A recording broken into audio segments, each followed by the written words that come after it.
It was supposed to be a normal Thursday night, cheap takeout, reruns on the living room TV, and the usual passive digs passed around like napkins. I had gotten used to the noise of it. The way every conversation tilted toward sarcasm. The way my space was always technically shared, but never truly mine. But that night, something different happened. It started with a joke about the dishes. It always did. I had just come back from a long shift, my uniform still clinging to the back of my knees, my hair pulled into a loose bun because I couldn't be bothered. The sink wasn't full, but it wasn't empty either. I glanced at it, thought, I'll get to it after dinner. But before I even put my bag down, it started. "Glad the maid finally made it home," said Kayla, without looking up from her phone. I exhaled through my nose. I was too tired.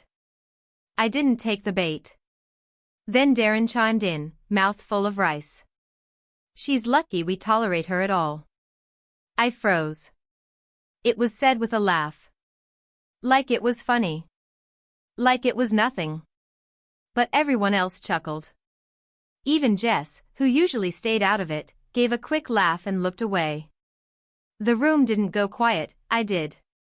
Because it wasn't the first time. It was just the first time they'd said it out loud. "You're lucky we tolerate you." Not "we appreciate you." Not "we're glad you're here." Not even "you're one of us." No. I was a tolerated presence. A tolerated burden. A tolerated inconvenience. I didn't say anything. I didn't slam a door or flip a chair. I just stood there long enough for the silence in my head to ring louder than their show's laugh track. Then I nodded once, like I'd just learned something. I turned around, picked up my bag again, and walked straight to my room.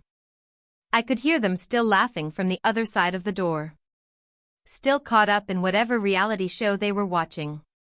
My phone buzzed with a group chat message, "Chill, it was just a joke, lol." That's the thing about living with people who treat you like furniture, you start to accept dust as normal. You start to believe being overlooked is your fault. That being small is polite. But that night, I realized something. I pay rent on time. I clean more than anyone. I keep to myself. I cover utilities when someone's short. I'm not tolerated. They are. They're tolerated by my kindness. My restraint. My silence. My unwillingness to fight for space in a house I helped pay for. I lay on my bed and stared at the ceiling. I thought about every time they'd used my food, my shampoo, my charger, my printer, without asking. Every time I was told to lighten up. Every time my birthday passed with nothing but a shared brownie and a plastic fork. And I thought about something I had overheard earlier that week, Jess mentioning the lease was up for renewal. That the landlord wanted one person to sign and simplify the contract. "Too much paperwork," Darren had groaned. "Someone else can deal with it."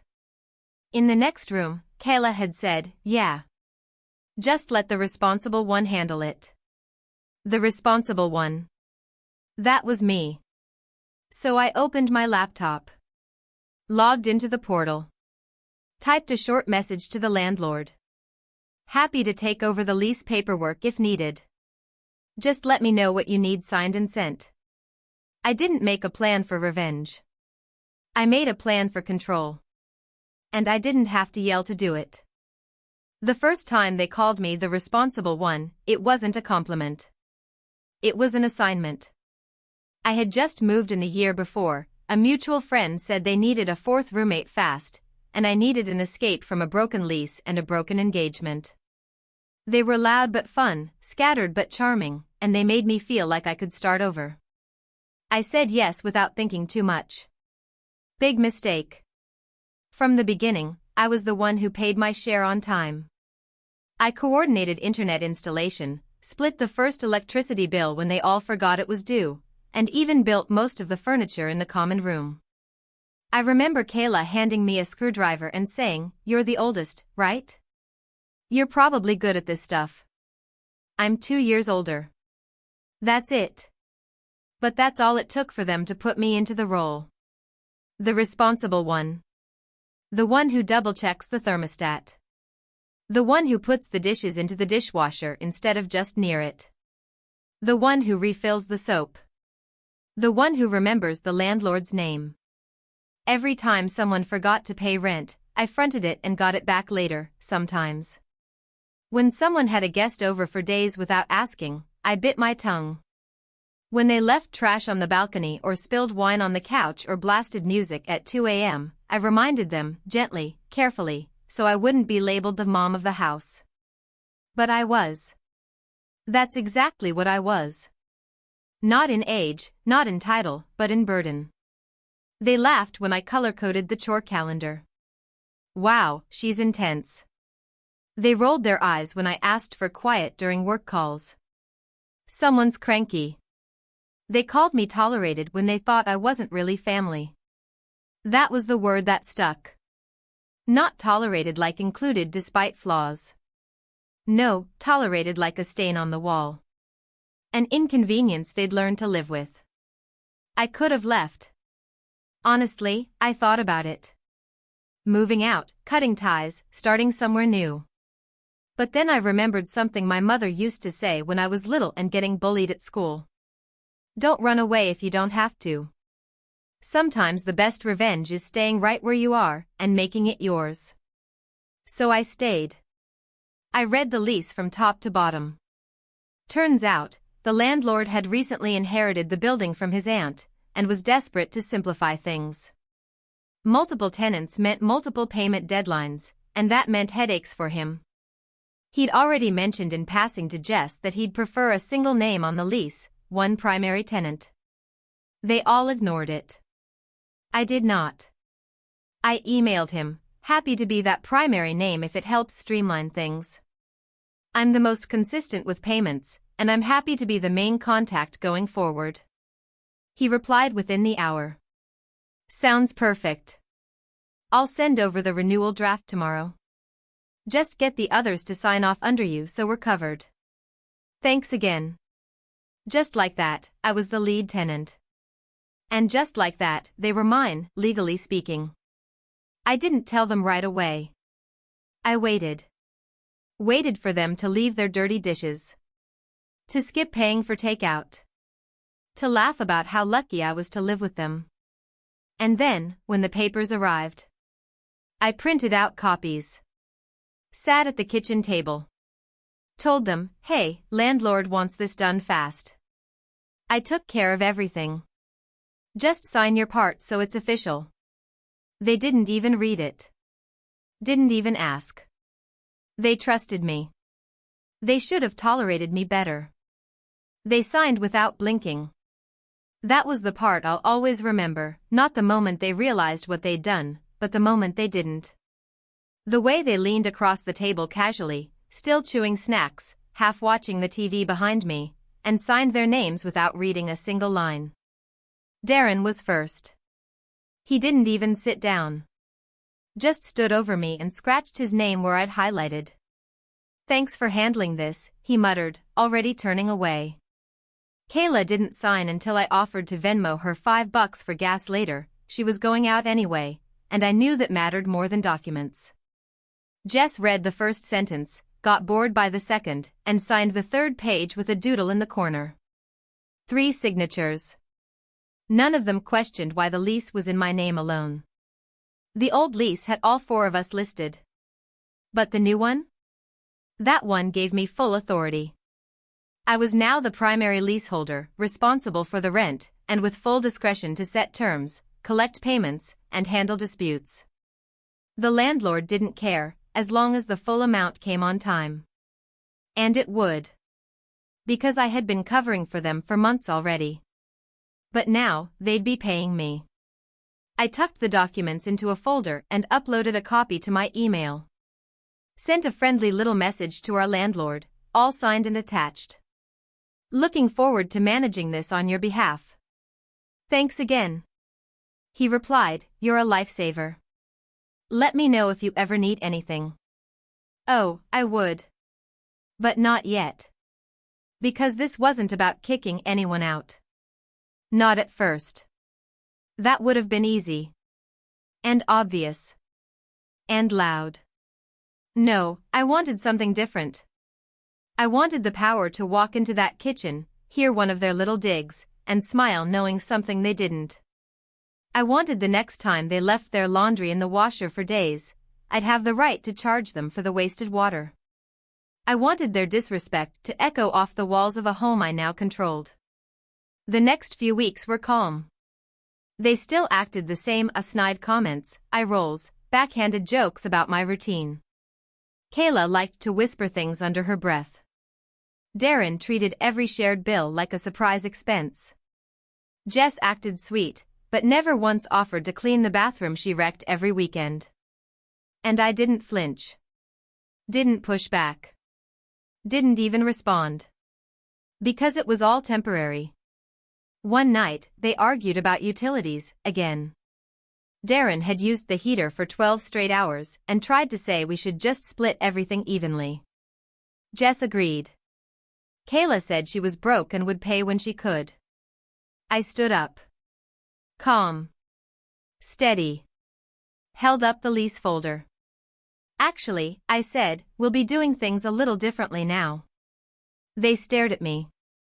I opened the folder slowly, pulling out their signed pages like a magician drawing the final card. I'm the only one on the lease. You're all listed as subtenants. That means I pay the landlord, and you pay me. Which means I set the rent split.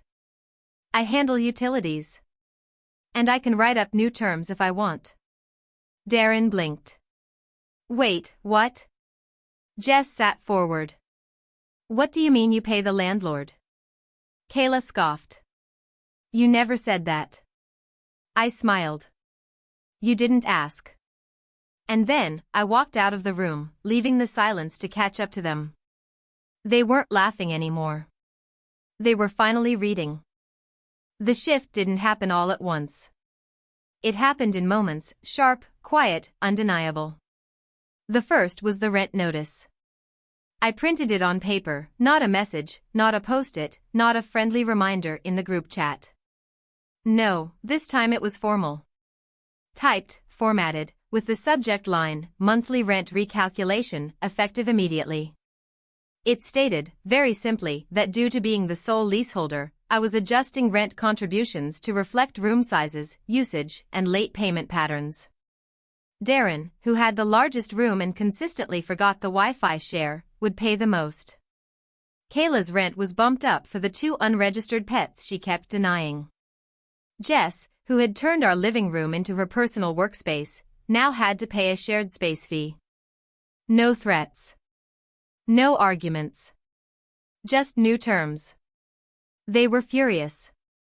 You can't just change things. Darren yelled. I pulled out the lease. Page 3, Clause 7. The leaseholder has full authority to determine rent allocation among cohabitants, provided the total meets monthly landlord requirements. Signed by you, I said, and underlined their initials in pen. Jess tried a different approach. Don't you think this is kind of petty? No, I said, sipping coffee.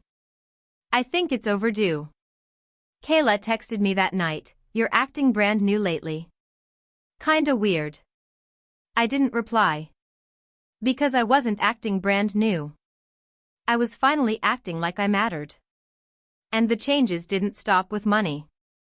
I sent out a new cleaning schedule, not a passive suggestion but a tracked log.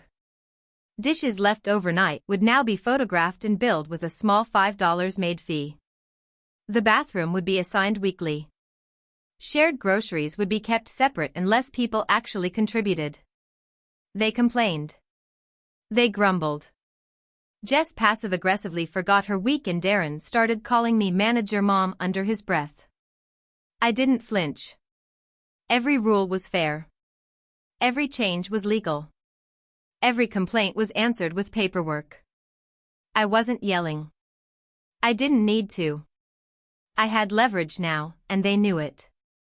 One evening, after another one of Darren's groans about the new router I had replaced out of pocket, he looked at me and said, "You're really enjoying this power trip, huh?" I looked him straight in the eye. This isn't a power trip.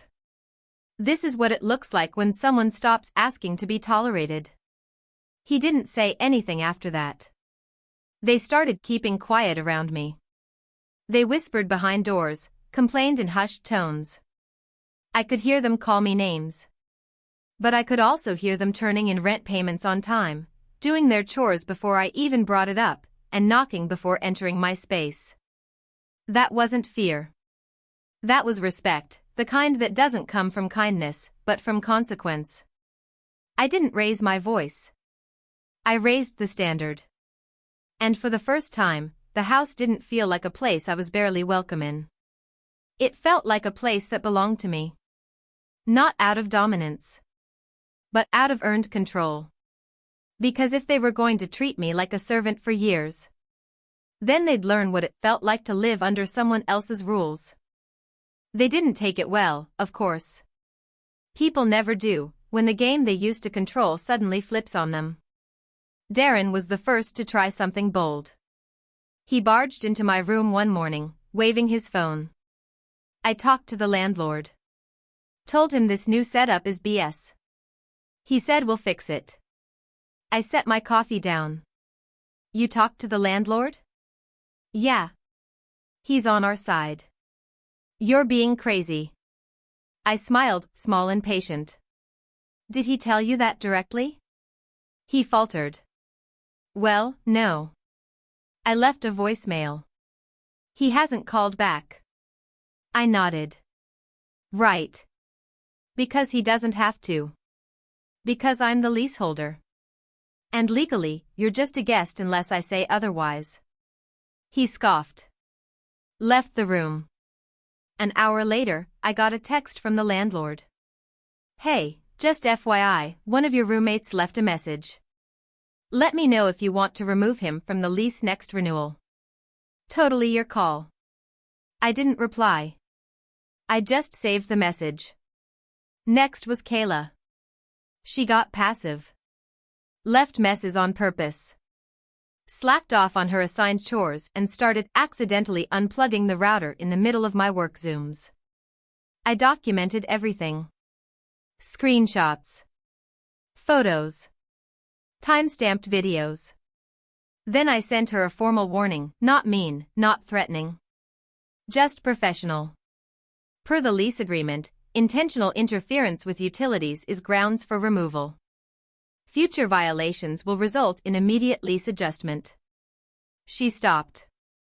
Not because she was sorry, but because she realized I wasn't bluffing.